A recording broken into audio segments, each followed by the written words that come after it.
സാരി എന്ന് പറയുന്നത് പലർക്കും ഒരു ഇമോഷനാണ്.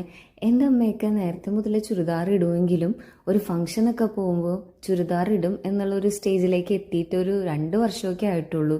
അതും ക്ലോസ് റിലേറ്റീവ്സിൻ്റെ ആണെങ്കിൽ അങ്ങനെ ചുരിദാർ എന്നുള്ളൊരു ഓപ്ഷനെ പറ്റി ചിന്തിക്കുന്നു പോലുമില്ല. കാര്യം സാരി ഉടുക്കുമ്പോൾ ഒരു പ്രത്യേക ഭംഗിയൊക്കെ ആണെങ്കിലും ഇത് മെയിൻറ്റെയിൻ ചെയ്തുകൊണ്ട് നടക്കാന്നുള്ളത് എന്നെ സംബന്ധിച്ച് കുറച്ച് ബുദ്ധിമുട്ടുള്ള കാര്യം തന്നെയാണ്. അമ്മയ്ക്ക് ഒരു ചെറിയ ഫംഗ്ഷനൊക്കെ പോകുമ്പോൾ എടുത്തുകൊണ്ട് പോകാൻ പറ്റുന്ന ഒരു സാരി അന്വേഷിച്ചാണ് കേട്ടോ ഞങ്ങൾ പോത്തീസിൽ വന്നത്. ഞങ്ങളുടെ ലക്കാണോ അല്ലെങ്കിൽ ഇവിടെ എപ്പോഴും ഇങ്ങനെയാണോ എന്ന് അറിയില്ല. കാര്യം സാരി സെക്ഷനിൽ ഞാൻ അത്ര അങ്ങോട്ട് നോക്കലില്ല. ഇവിടെ ഒരു 3000 റുപ്പീസിൻ്റെ ഉള്ളിലൊക്കെ ഉള്ള നല്ല അടിപൊളി സാരീസ് ഉണ്ടായിരുന്നേ. പിന്നില്ലേ ഒരു 250 റേഞ്ച് മുതലൊക്കെയുള്ള നല്ല രസമുള്ള സാരികൾ ഇവിടെ ഉണ്ട്. നന്നായിട്ടൊന്ന് ആക്സസറൈസും കൂടിയൊക്കെ ചെയ്ത് കഴിഞ്ഞാൽ വേറെ ലെവലായിരിക്കും കേട്ടോ.